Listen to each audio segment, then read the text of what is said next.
mbokk leeral.net rawatina ñi ñuy seetaan ci leeral TV tey dañu dalal benn gan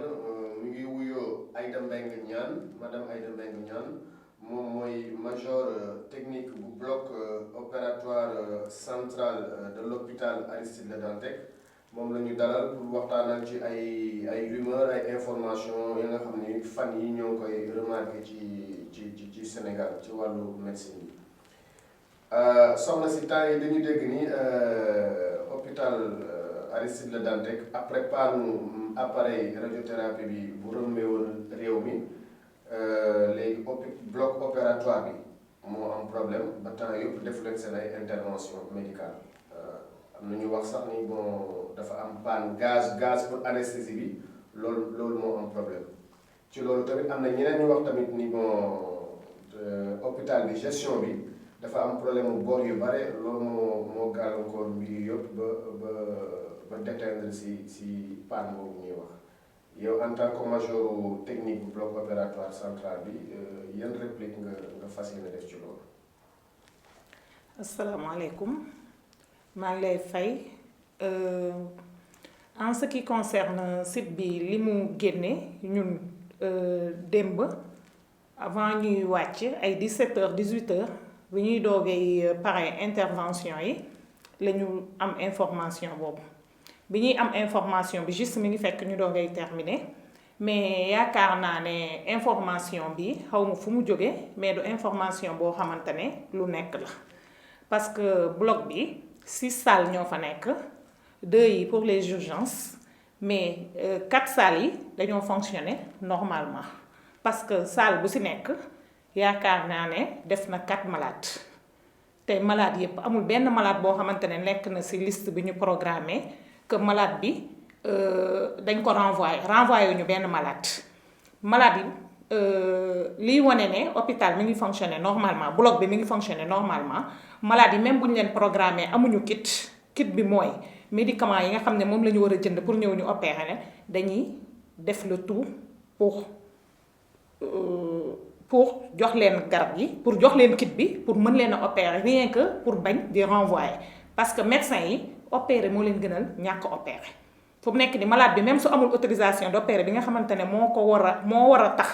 ñu admettre ko ci biir bloc bi ñoom dañuy def le tout pour opérer ko parce que ñoom faj rek lañ bëgg donc yaakaar naa ne bloc bi mi ngi dox normalement bloc bi problème amu fa affaire gaz bi ñu wax ñun sax dañoo amul machine gaz amuñu appareil gaz oxygène la ñuy utiliser te amuñu sa centrale donc ñun ñu ngi liggéey normalement amuñu problème oxygène bloc amul benn problème donc information bi xaw ma fu mu mënati jóge mais du information bu am waaw du information bu am amuñu benn problème malade yi opéré nañ leen normalement donc foofu benn problème amu fa du problème mu oxygène du problème mu gaz du problème mu dara liggéey nañu programme bi liggéey nañ ko ba 18h.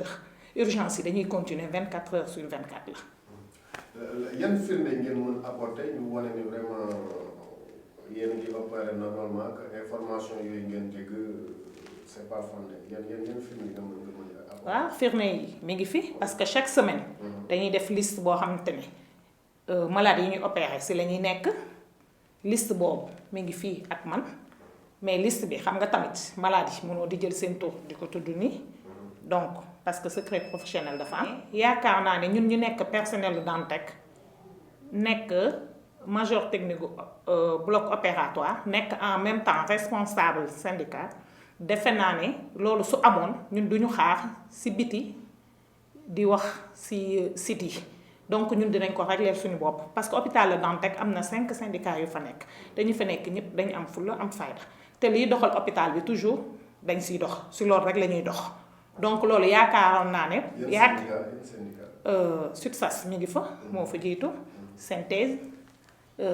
SUNTRAS FGT section FGTS moom lay gérer SAMES moo fa mu ci judd donc SAMES c'est pour les médecins donc defe naa ne ñooñu ñoo gën a jekk ci régler Dantec parce que Dantec du ñu xaar site yi duñu ko régler ci biti donc loolu information boobu amul. parce que man depuis ce matin jot naa responsable bi nga xamante ne moom mooy gérer site boobu bi ma ko jotee expliqué naa ko ba xamal ko ne ko boo nekkee responsable site am na loo xam ne balaa nga koy génne war nga am information bu leer nañ même bu fekkee ne dañ la ko jox war ngaa mën a waaxu dem ba fa nga xamante ne fa la jóge nga am jéem a am information balaa nga koy génne parce que information bi mu génne nii du loo xamante ne lu ndaw la parce que day yàq parce que genre site yu mel nii c'est à éviter parce que ñii ñooy jaxase dëkk bi lu toll ni hôpital La Dantec nga jékki-jékki rek génne sa benn information ce matin bi ma leen jotee kiñ ne moom mooy seen kilifa moom daf ma xamal ne ma non ki ko publier xaw ma lan Facebook ma ne ko nit ku responsable du publier benn acte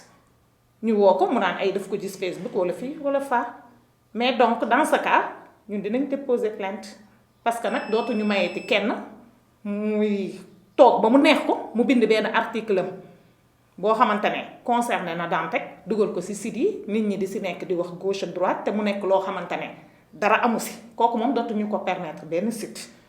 waaw dans ce cas nag loolu moo tax man en tant que major technique bu bloc bi te maa ngi fi woon di liggéey ba 18h bi ma jotee information bi ma jógal sama bopp ne nag lii lu jar a leeral la parce que jarul ñu koy bàyyi muy dem parce que yenn yi yow boo fa nekkee sa lii am ñu dox ba di ko dégg ci site yi dafay mel ni que tu es irresponsable voilà. est-ce que dina am au-delà yow sa sortie bi en tant que major technique ba nga xam ne yaa fa ne woon fekkee lu fa xew est-ce que dina am benn sortie officielle ba nga xam ni hôpital Dantec dina ko def pour gën a leeral bi. si hôpital Dantec xam naa ne dina ko def mais tamit je crois que ne xëy na dina def leneen lu gën a fort leeral bi parce que déjà dina jël nañu huissier ba huissier bi def constat que ne Dantec liggéey nañu normalement amul benn problème ak constat boobu dinañ def benn sommation interpellative après li si yoon kii rek dinañ saisir le procureur jaarale ko fi ñu ko war a jaaralee ba lii nii nga xamante ne keneen ku jógati bëgg ko def dina xalaat ne ah ki ko fi defoon tamit am na lu loo xamante ne toppee na ko waaw. waaw xanaa sa dernier mot lan ngay kii soo amee appel booy lancer wala dara. voilà man li may lancer mooy bu dee information bi tamit ki ko joxee Dantec la nekk mu xam ne dafa am loo xamante ne jaaduwul parce que bu fekkee ne da nga nekk fenn di fa liggéey nga am fa lu la metti wala dara waroon nga ko mën a régler neneen lu dul dem di joxe information boo xamante ne nekkul site bi nga xam ne tamit moo ko génne su fekkee ne site la boo xamante ne dafa responsable su ëllëgee bu ñu ko joxee information balaa mu koy génne na dem vers fi mu jógee ba am lu ko leer mu doog koy génne parce que yaakaar naa ne lii day tax nit ñi duñ leen nawloo parce que nit bés boo génnee information boo xamante ne nekkul na la leer ne lu bari wàññeeku na ci yow même bu fekkee ne source bi la ko jox danga ko xam wala mu nekk sa xarit wala mu nekk sa leen war nga ko lijjanti ba mu leer parce que dëkk bi dafa am yoon te nag ku yaakaar ne mën nga génne information boo xamante ne bu ëllëgee du am suite nax nga sa bopp parce que lii dinañ ko topp ba xam fan la jóge ak kan moo ko joxe te nag du simple parce que lu nekk mën na ko ci fekk voilà loolu rek laa amoon lu may wax.